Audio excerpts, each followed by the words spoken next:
Salut à tous, alors aujourd'hui nous nous rendons en Belgique et donc à Doel. Cette ville est abandonnée depuis plus de 20 ans et elle est très connue en Belgique. Allez, on y va. On commence à apercevoir Doel avec sa centrale nucléaire, donc on va suivre ce panneau. Je fais une petite parenthèse pour vous informer que le son OE en Belgique se dit OU et donc Doul et non Doel. En France, on dit Doel, donc à l'époque, j'avais dit Doel sur le reportage. Mais en fait, pour respecter nos amis belges, car c'est un pays que j'aime beaucoup, il faut faire attention à ça, c'est plutôt Doul qu'il faut dire. Sur la suite de la vidéo, bien sûr, je ne pourrai pas tout reprendre, donc je laisse Doel, mais une grosse pensée pour nos amis belges. Et fin de la transition, on est reparti pour Doul. Beaucoup de personnes passionnées par l'urbex connaissent ce lieu, et c'est pratiquement un site historique. Car, comme je vous l'ai dit, ça fait un peu plus de 20 ans qu'elle est abandonnée. Cette ville est située au nord de la Belgique, quasiment à la frontière des Pays-Bas, et près de la ville d'Anvers, ce qui a une importance, que je vous expliquerai dans la vidéo. D'ailleurs, je vais vous raconter l'histoire de cette ville, pourquoi c'est abandonné, et aussi, comme d'habitude, je ferai place à mes impressions lors de cette exploration. Donc là, voilà, on s'est garé ici, et bien sûr, c'est pas difficile de trouver une place de parking dans cette ville.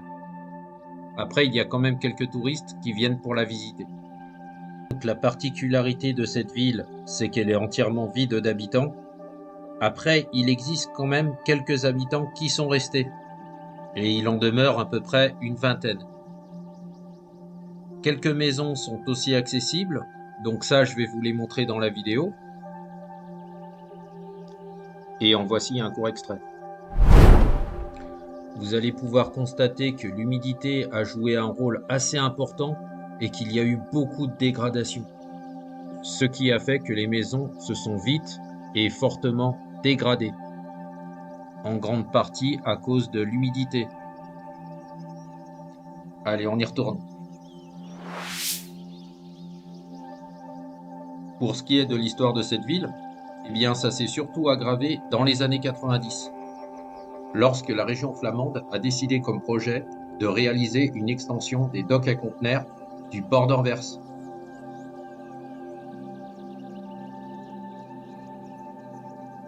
Et pour cela, bien sûr, ils avaient besoin d'exproprier tous les habitants de Doel. Principalement, toutes les maisons sont murées et barricadées. Personne ne peut rentrer à l'intérieur. Bon, après, j'en ai quand même trouvé quelques-unes où j'ai pu voir ce que ça donnait. Donc là, voici la première. Après, il y en aura d'autres. Et vous allez voir que la végétation a bien repris le dessus.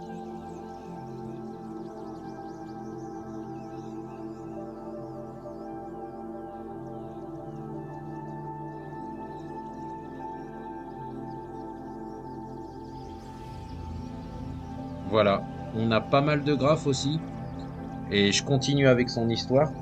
Donc suite à cette décision, quelques habitants ne se sont pas laissés faire et ont attaqué cette décision en justice. Et bien des années plus tard, en 2016, ils ont eu gain de cause. Et donc le projet d'extension des docks a été invalidé.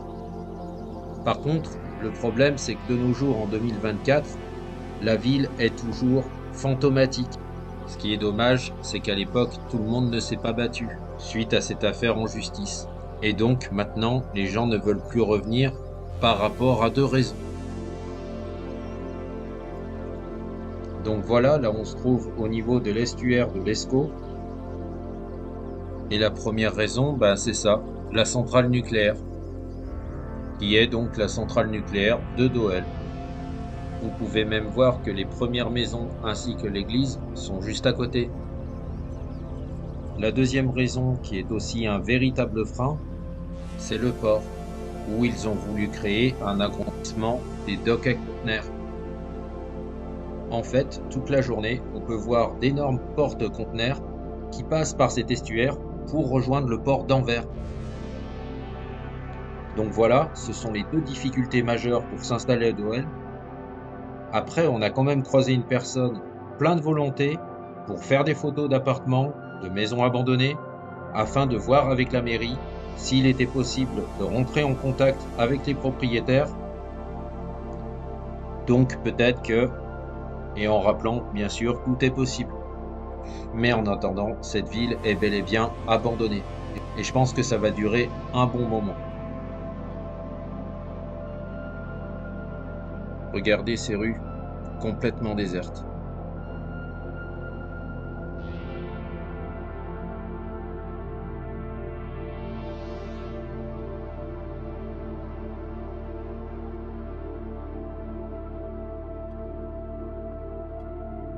Un petit moulin assez sympathique avec la centrale juste derrière.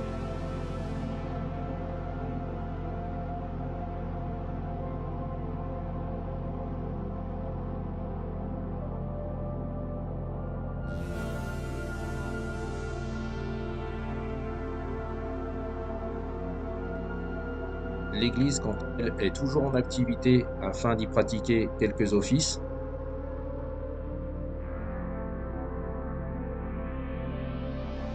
On a pratiquement terminé avec l'histoire de cette ville. Donc maintenant, je vais plus laisser place à son exploration, vous dévoiler un peu plus les rues et les bâtiments. Je vais également rentrer dans quelques maisons, et il y a aussi pas mal de graphes et pas mal de choses à voir encore. Des bars, des petits commerces, des cafés, visibles seulement depuis l'extérieur, ainsi qu'une station essence abandonnée.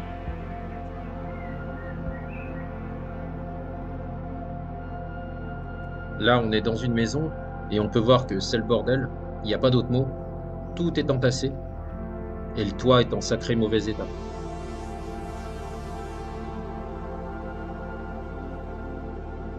Si quelqu'un a la combinaison,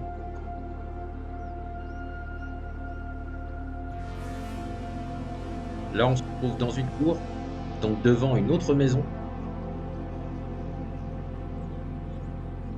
Donc c'est à peu près la même chose, c'est vraiment très détérioré par le temps. Tiens, de ce côté-là, il y avait même des barbelés pour empêcher de rentrer à l'intérieur.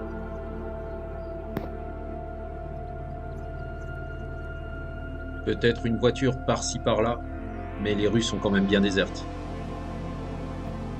Ici, on peut voir la centrale, donc vous voyez, elle n'est pas très loin. Là, vous avez un bateau en pleine ville. Il s'agit de l'Ortelius. Donc l'Ortelius qui est daté de 1898. À l'origine, c'était un cargo à voile. Et à la fin du XXe siècle, il a servi de navire-école pour les enfants des écoles primaires d'Anvers. Une autre maison abandonnée. Et là, vous pouvez voir que c'est très intéressant. La végétation a carrément repris à l'intérieur. On a des arbres qui ont poussé dedans.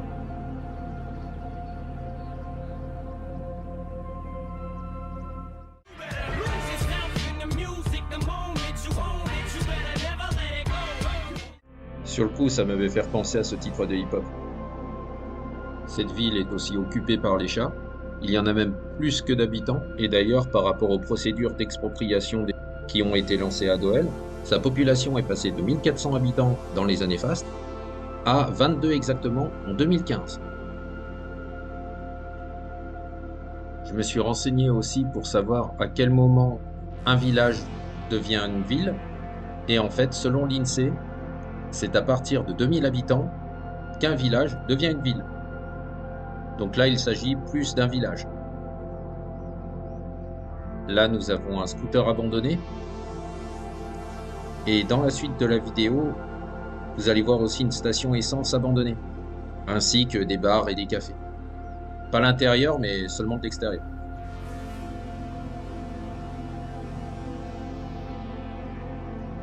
Voilà, là on a un premier bar. Dommage bien sûr qu'on ne puisse pas rentrer à l'intérieur. Et là maintenant vous avez d'autres commerces.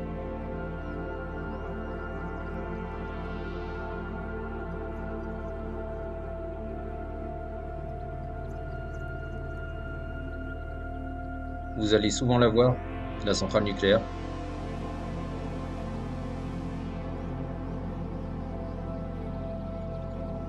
Des totems, sûrement une œuvre réalisée par un artiste.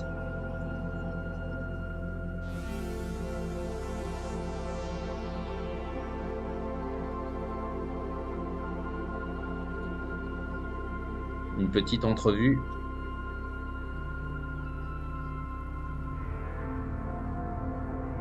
Et là, je vous montre vite fait une maison abandonnée.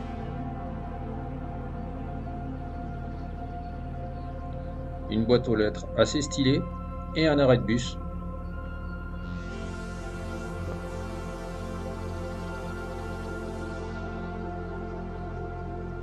Donc la station-service dont je vous ai parlé, avec une pompe à l'avant, et le garage juste derrière, là où c'est écrit amortisseur.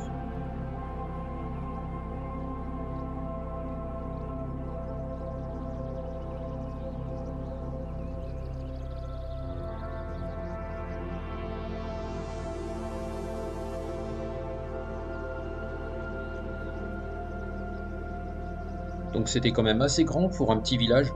Je comprends pourquoi on dit que c'est plus une ville abandonnée, même si on était inférieur à 2000 habitants.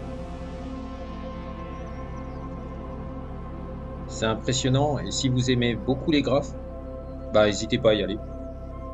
Certains sont même très bien réalisés.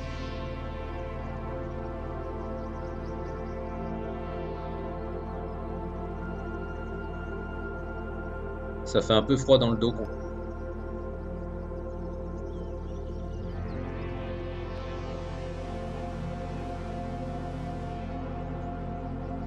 Je reconnais pas du tout ces personnages.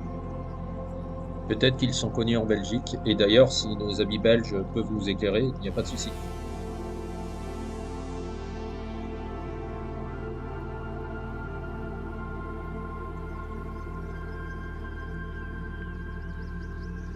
Là, on a des formes assez particulières, mais c'est joli, j'aime bien.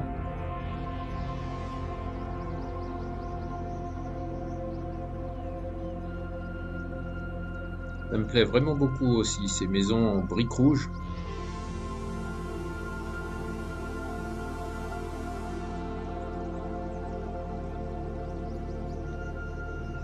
Vraiment bien fait ce graphe.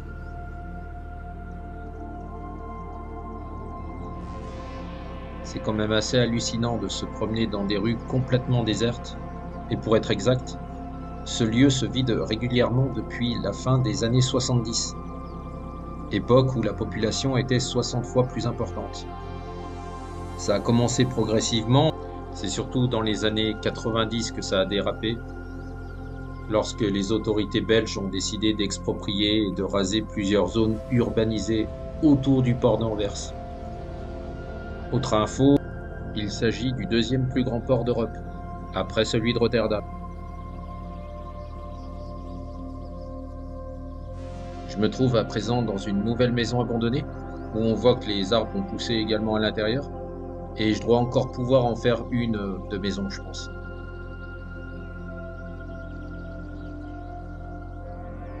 Allez, on allume la petite lampe torche. Oula, c'est inondé ici. C'est vraiment détérioré.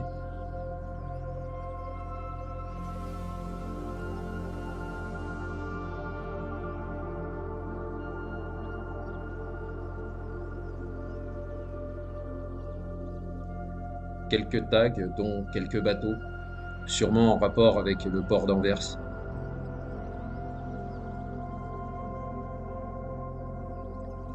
On a pas mal de moisissures, de végétation qui a repoussé à l'intérieur, et c'est dans un sale état quand même.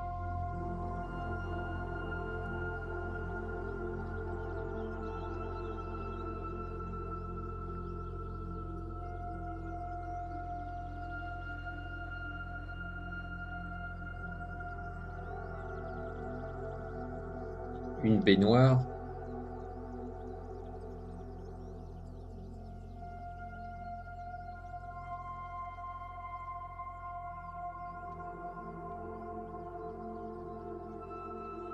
Ici, on a le toit qui s'est aussi écroulé.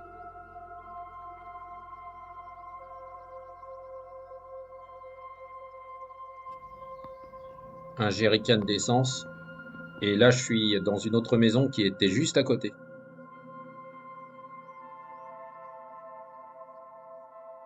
Beaucoup d'affaires que les gens ne doivent pas récupérer.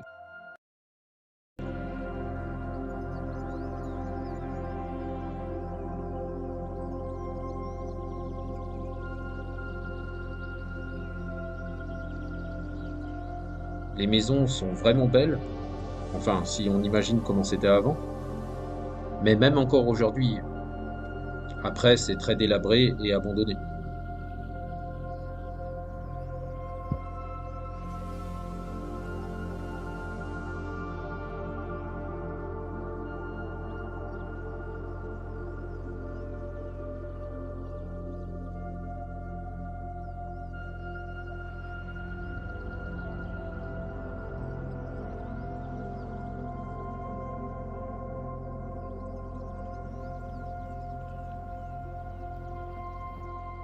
Là, sous un autre angle, on a le bar que je vous ai montré tout à l'heure. Un graphe aussi, c'est bien réalisé.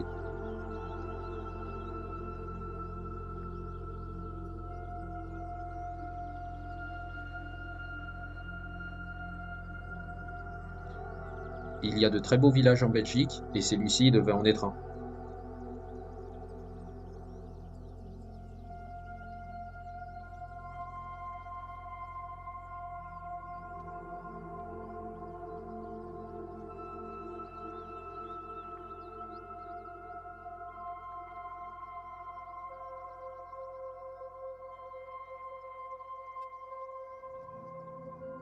C'est dingue comme quoi la végétation recouvre le toit.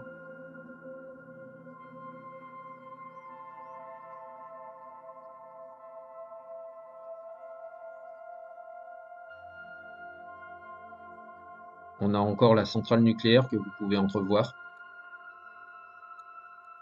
Une bonne nouvelle car la ville de Doel accueille certains événements, des concerts, des festivals.